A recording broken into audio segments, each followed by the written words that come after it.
नमस्कार मित्रों। एक बड़ा प्रेरक प्रसंग है जो मुझे अच्छा लगा और मैं चाहता हूँ कि उस कहानी को आप भी सुने। ये कहानी ये बताती है कि अच्छे लोगों की संगत में रहने से क्या होता है। जो होता है अच्छा ही होता है। तो ये कहानी है कि एक सज्जन रेलवे स्टेशन पर बैठे हुए थे, गाड़ी की प्रतीक्षा कर रहे थे। तभी एक जूता पॉलिश वाला लड़का आकर बोलता है, साहब बूट पॉलिश कराना साहब। तो उसकी दयनीय सूरत देखकर उन्होंने अपने जूते आगे बढ़ा दिए। लो, पर ठीक से चमकाना। लड़के ने काम तो शुरू किया, परंतु अन्य पॉलिश वालों की तरह उसमें वो फुर्ती नहीं थी। वे बोले, कैसे ढीले ढीले काम करते हो, जल्दी जल्दी हाथ चलाओ। लड़का मौन रहा, कुछ नहीं बोला। इतने में दूसरा लड़का आया। उसने इस लड़के को तुरंत अलग किया और स्वयं फटाफट काम में जुट गया। पहले वाला गूंगे की तरह एक और खड़ा रहा।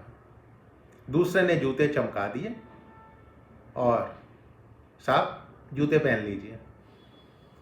पैसे किसे देने हैं, ये विचार करते हुए उन्होंने सज्जन ने सोचा कि भाई अब इन दोनों के बीच में हो सकता है पैसों के लिए झगड़ा हो, लेकिन फिर सोचते हैं भाई जिसने काम किया है उसे ही दाम मिलना चाहिए, उसको ही पैसे मिलने चाहिए। इसलिए उन्होंने बाद में आने वाले लड़के को उन्होंने बूट पॉलिश का मेहनताना पैसे दे दिए। उस लड़के ने पहले पैसे तो लिए, परंतु वो पहले वाला जो लड़का था उसके हाथ में रख दिए, प्यार से उसकी पीठ थपथपाई और आगे चल दिया। अब आश्चर्यचकित होने की बारी उस आदमी की थी। वो आंखें फाड़ फाड़ कर उस लड़के को देखता रहा। उसने लड़के को तुरंत वापस बुलाया। ये क्या चक्कर है भाई, तुमने पॉलिश तो तुमने करी थी, पैसे तुमने उसके पास रख दिए। तो लड़का बोला, साहब ये 3 महीने पहले चलती ट्रेन से गिर गया था, हाथ पैर में बहुत चोटें आई, भगवान की कृपा से बच गया था, नहीं तो इसकी बूढ़ी माँ और 5 बहनों का क्या होता। फिर थोड़ा रुककर बोला, साहब यहाँ जूते पॉलिश कराने वालों का हमारा एक ग्रुप है, एक यूथ है, और उसमें एक देवता जैसे हम सबके प्यारे चाचा जी हैं जिनको हम सत्संगी बुलाते हैं, सत्संगी चाचा जी कहते हैं। सत्संग में जाते रहते और हमें वो अच्छी अच्छी बातें बताते रहते हैं। जब उनको ये पता लगा था तो उन्होंने ये सुझाव रखा कि साथियों अब ये पहले की तरह फुर्ती से तो काम नहीं कर पाएगा। तो क्या हुआ, ईश्वर ने हम सबको अपने साथी के प्रति सक्रिय हित, त्याग भावना, स्नेह, सहानुभूति और एकता की भावना प्रकट करने का एक अवसर दिया है।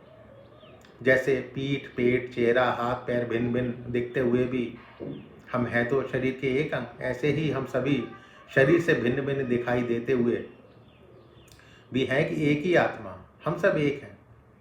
तो स्टेशन पर रहने वाले हम सब साथियों ने ये तय किया कि हम अपनी एक जोड़ी जूता पॉलिश करने की आय प्रतिदिन इसे दिया करेंगे और ज़रूरत पड़ने पर इसके काम में सहायता भी करेंगे।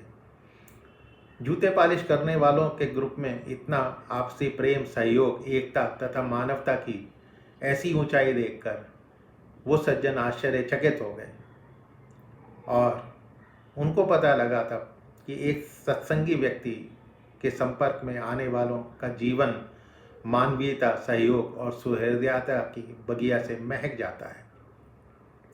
सत्संगी अपने संपर्क में आने वाले लोगों को अपने जैसा बना देता है। हमें भी बुरी संगत वालों से नहीं बल्कि अच्छी संगत वालों से मित्रता करनी चाहिए। तो ये कहानी आपको कैसी लगी मुझे बताइएगा और अपने साथियों से शेयर कीजिएगा। यदि पसंद आए तो चैनल को सब्सक्राइब कीजिएगा और लाइक कीजिएगा। धन्यवाद।